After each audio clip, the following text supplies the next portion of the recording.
Om Swastiastu. Assalamualaikum warahmatullahi wabarakatuh. Shalom, salve, namo buddhaya, salam kebajikan untuk kita semua dan salam harmoni. Perkenalkan, nama saya Malika Syifa Dahayu dengan NIM 25110110078 dari BKC semester 2. Di sini saya akan membuat tugas video presentasi untuk memenuhi tugas UAS Statistika Dasar. Pada soal pertama, saya menggunakan uji C kuadrat 2x3 untuk mengetahui apakah terdapat hubungan antara jenis kelamin siswa dengan kategori kedisiplinan belajar.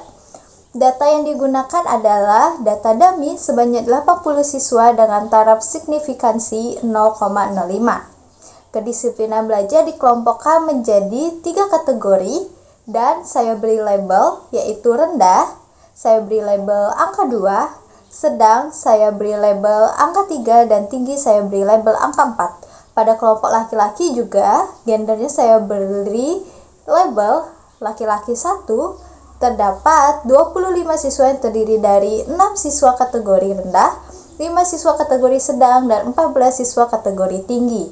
Sedangkan pada kelompok perempuan saya beri label 2, terdapat 55 siswa yang terdiri dari 12 siswa kategori rendah, 16 siswa kategori sedang, dan 27 siswa kategori tinggi.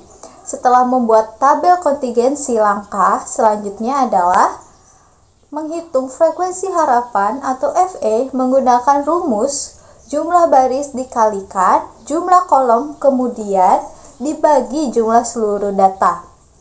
Sebagai contoh, untuk kategori rendah pada siswa laki-laki diperoleh FE dalam kurung 18 kali 25 tutup kurung dibagi 80 hasilnya 5,625.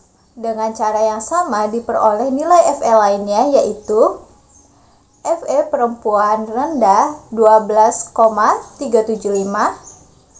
FE laki-laki sedang 6,562, FE perempuan sedang 14,437, FE laki-laki tinggi 12,87, dan FE perempuan tinggi 28,187. Setelah nilai FE diperoleh, saya menyusun tabel yang berisi frekuensi observasi atau FO dan frekuensi harapan FE. Kemudian menghitung nilai dalam kurung FO dikurangi FE tutup kurung kuadrat dibagi FE pada setiap kategori. Hasil yang diperoleh adalah rendah laki menghasilkan 0,025, rendah perempuan menghasilkan 0,011, sedang laki menghasilkan 0,371, sedang perempuan menghasilkan 0,169, tinggi laki-laki menghasilkan 0,110, dan yang terakhir tinggi perempuan menghasilkan 0,049. Seluruh nilai tersebut kemudian dijumlahkan sehingga diperoleh X kuadrat hitung sebesar 0,735. Selanjutnya saya menentukan derajat bebas DB dengan rumus baris dikurangi 1 dikali kolom dikurangi 1 sehingga diperoleh 2 dikurangi 1 dikali 3 dikurangi 1 dan DB menghasilkan 2. Berdasarkan tabel C kuadrat pada taraf signifikansi 0,05 dengan derajat bebas 2 diperoleh X kuadrat tabel sebesar 5,991. Karena X kuadrat hitung 0,735 lebih kecil daripada X2 tabel 5,991, maka H0 diterima dan H1 ditolak. Dengan demikian dapat disimpulkan bahwa tidak terdapat hubungan yang signifikan antara jenis kelamin siswa dengan kategori kedisiplinan belajar pada taraf signifikansi 0,05. Dalam konteks layanan bimbingan dan konseling, hasil ini menunjukkan bahwa konselor tidak perlu membedakan layanan berdasarkan jenis kelamin, tetapi lebih tepatnya memberikan layanan sesuai dengan kebutuhan dan tingkat disiplin masing-masing siswa. Soal kedua, saya menggunakan uji T1 sampel untuk mengetahui apakah rata-rata Skor kepercayaan diri siswa setelah mengikuti layanan konseling kelompok berbeda secara signifikan dari standar capaian yang ditetapkan sekolah, yaitu 75%. Data yang digunakan berjumlah 12 skor dengan rentang 25-100, yaitu 62, 67, 71, 74, 76, 79, 82, 85, 88, 91, 94, dan 97. Taraf signifikansi yang digunakan adalah 0,05 dengan instrumen sebanyak 25 item dan 4 skala. Untuk membantu proses perhitungan, setiap skor dikurangi dengan rata-rata sampel sehingga memperoleh nilai X dikurangi min. Kemudian hasilnya dikuadratkan menjadi dalam kurung X dikurangi min tutup kurung kuadrat. Dari data tersebut diperoleh jumlah seluruh skor sebesar 966. Sehingga rata-rata sampel diperoleh dengan rumus sigma X dibagi N, yaitu 966 dibagi 12 hasilnya 80,5. Selanjutnya jumlah kuadrat selisih sebesar 1323,25 digunakan untuk menghitung simpangan baku dengan rumus akar dari jumlah kuadrat selisih dibagi N kurang 1.